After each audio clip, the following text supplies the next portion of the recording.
Hello and welcome to the StatZone.com FIFA 19 analysis. Today we're going to be looking at how to defend against the drag-back exit in FIFA 19. And for those of you players who know how to use this skill move, you'll know what an absolute weapon it is to have in your arsenal, particularly for generating space in and around the box to get off those shots. For those players who haven't yet cracked how to use it or haven't cracked how to defend against it, we're going to cover both today.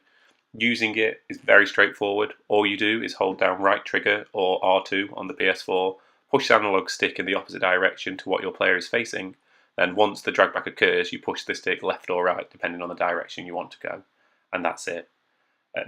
For the clip zone, how we're going to demonstrate, we're going to use recent performances from number one player in the world F2 Tex in the FUT Champions Cup in Singapore when he came up against N8 Jazz. Because you figure if Jazz can defend against the number one player, we'll be able to do it online against someone. This first clip, we're going to show how Tex utilises the skill to perfection in order to generate a goal. So to begin with, he comes down the wing with Mbappe before cutting inside and playing across to Neymar and then to CR7. I'm just going to freeze the clip there.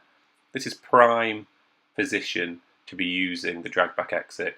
Ronaldo, and I'll just circle him quickly, is one-on-one with a user-controlled Virgil van Dijk who looks like he's on the front foot.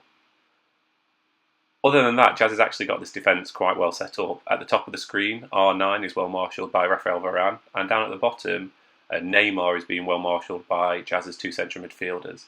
The mistake he's going to make, and it's one that I make all the time when defending against this move, is he's going to overcommit Van Dijk towards the ball. He's going to press him too far, and he's going to leave a load of space in behind him that if Tex anticipates this, for him to perform the drag back exit into, and Tex does.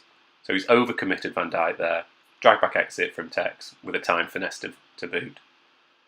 In these next two clips, we're going to show two different tactics that Jazz implemented which led to success against the drag back exit.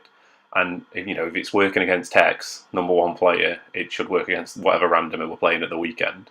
So in this first clip, Tex works the ball again through to CR7 on the edge of the box, but in this situation, Jazz is set up so much better defensively. Instead of it being one-on-one, CR7 instead was surrounded by Jazz's players. He's got Maldini behind him, Van Dijk further behind him, but more importantly, Jazz is manually controlling Ruud Gullit and causing the midfielder to press Ronaldo on the edge of the box. This pressing that Jazz does with his midfielder means that he can just leave the two central defenders to the AI.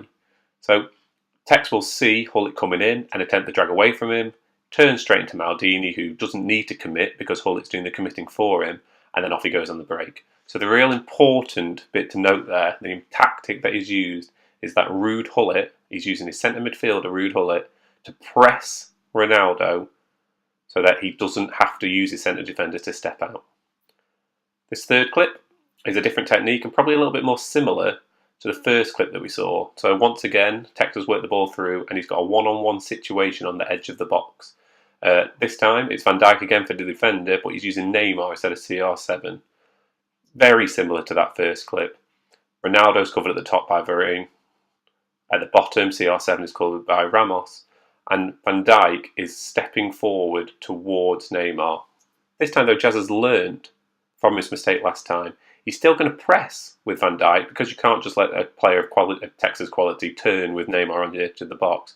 But instead, he's going to have sit down part way through. So I'll run that through slowly. So he presses, and he presses about halfway before, right there, he sits down. So he'll be pressing L2 or left trigger on the controller at the moment, and it causes him to stop the press and shepherd the defender so that when Neymar attempts the drag back exit, Van Dijk is able to easily step across it. And he's away, Jazz on the counter-attack again. So the difference here in this clip from the first clip is that he doesn't overcommit with Van Dijk. Instead, he sort of half presses, then holds down L2 to start shepherding the player so that if Tex, who it worked last time for him, or whoever you're playing against, tries the drag back exit, Van Dijk's there to cover it. He's not overcommitted with him. Okay, so I think that's a good time to draw this analysis video to a close. Thanks for watching. If you want to check out any more of our content, please feel free to do so using the URL at the bottom of the screen, and keep looking out here for future videos. Cheers!